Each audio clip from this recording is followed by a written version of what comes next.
Now, for today's highlights of Kamen Rider Geats. As I and probably everybody else predicted, Daichi was the first player that got eliminated. And let's pretend to be shocked that we discovered that Daichi wasn't a disaster.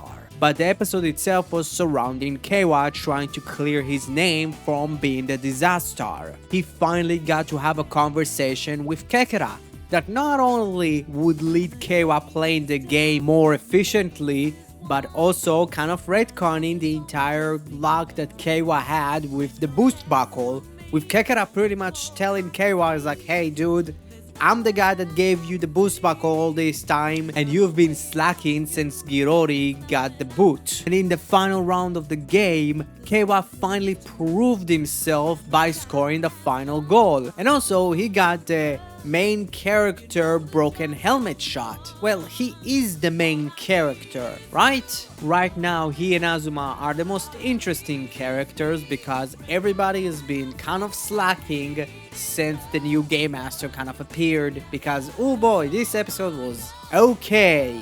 But I do like the alliance between Neon and Lopo, not only because they are the only two female riders in the game, but I can clearly see Neon throwing Lopo to the wolves to win because she is clearly the disaster.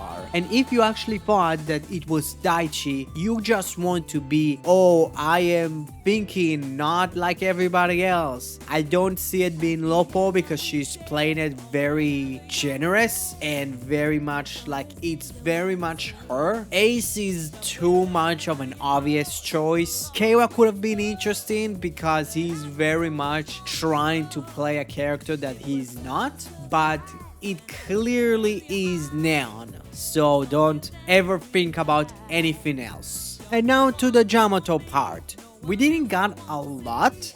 Most of that stuff is things that we already kind of knew through pretty much theorizing. First of all, the Yamato are not actually the deceased riders, but they just take their appearance. They do that by using the ID cores, and also the ID cores are basically the seeds that grow them, and the Yamato are continuing to evolve. With the amount of ID cores they have, the Yamato are slowly and slowly looking more and more human. We learned that from Azuma telling Ace that.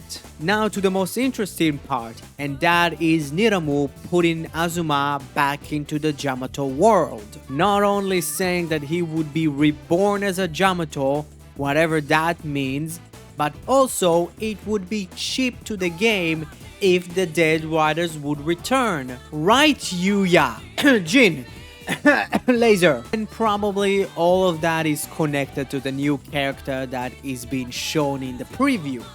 So yeah, an okay episode, not that great, not that bad. I am very much kind of on the high of Decker, so maybe that's the problem. And also from what I see, Dawn Brothers is really good, so let's hope that Geats is not on this downward slope. Let's hope that Geats would pick itself up, and maybe next episode would get us that.